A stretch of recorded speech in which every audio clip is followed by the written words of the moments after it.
প্রিয় শিক্ষার্থীরা আসসালামু আলাইকুম। ছোট নদী চ্যানেলে তোমাদের সকলকে স্বাগতম।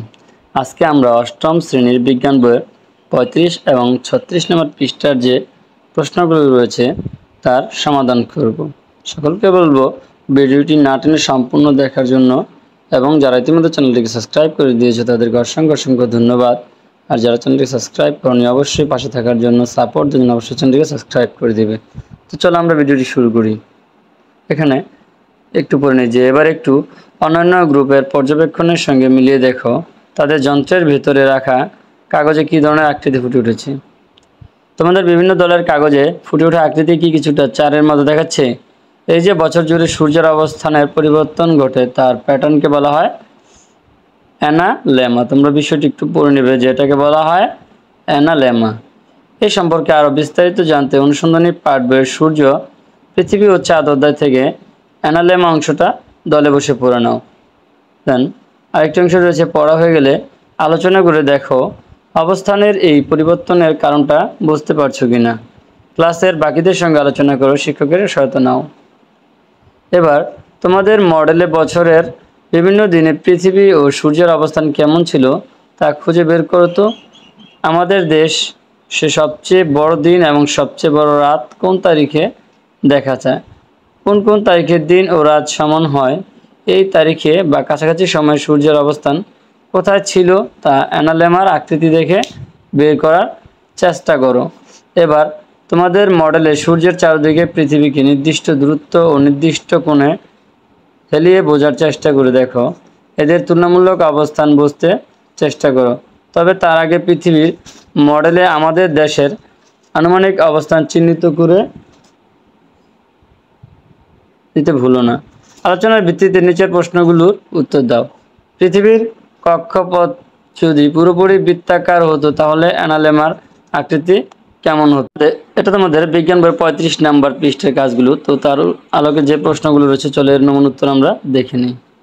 যে আমরা উত্তরটি বলছি যে বৃত্তাকার কক্ষপথের অ্যানালেমার আকৃতি তৈরি হতো শুধু পৃথিবীর হেলানো অক্ষের কারণে।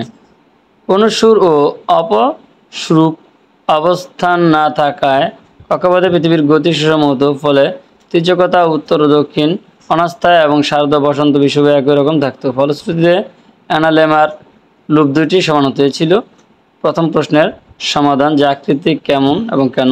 তো তৃতীয়ত যে প্রশ্নটি রয়েছে সেটি আমরা দেখি। পৃথিবী যদি 23.5 ডিগ্রি হেলে না থেকে একদম খাড়াভাবে সূর্যকে কেন্দ্র করে ঘুরতো তাহলে অ্যানালেমার আকৃতি কেমন হতো, যুক্তি দিয়ে ব্যাখ্যা করো। এখানে একদম খারাপভাবে তাহলে যে কোণটি হয় সেটা হচ্ছে 90 ডিগ্রি কোণ। তো চলো আমরা এটা নমুনা উত্তর দেখে নিই। এখানে যুক্তি দিয়ে ব্যাখ্যা করতে বলা হয়েছে, তো আমরা যুক্তি দিয়ে একটু ব্যাখ্যা করব। পৃথিবীর কক্ষপথের সাপেক্ষে 90 ডিগ্রি কোণ করে অবস্থান করলে উত্তরায়ণ এবং দক্ষিণায়ন ঘটতো না। সূর্যকিরণ অনুসুর ও অপসুর অবস্থানে সরলরেখার দুই প্রান্তবিন্দু সৃষ্টি হতো এবং দিনের একই সময়ে এই দুই প্রান্তবিন্দুর সংযোগ বিন্দু দিয়ে সূর্য আকাশে অবস্থান পরিবর্তন করত। তো এই ছিল আমাদের সমাধান। এবং লাস্ট যে কোশ্চেনটি রয়েছে সেটি আমরা পড়ি। পৃথিবীর সব দেশ থেকে বছর জুড়ে পর্যবেক্ষণ করলে কি অ্যানালেমার আকৃতি একই রকম হবে?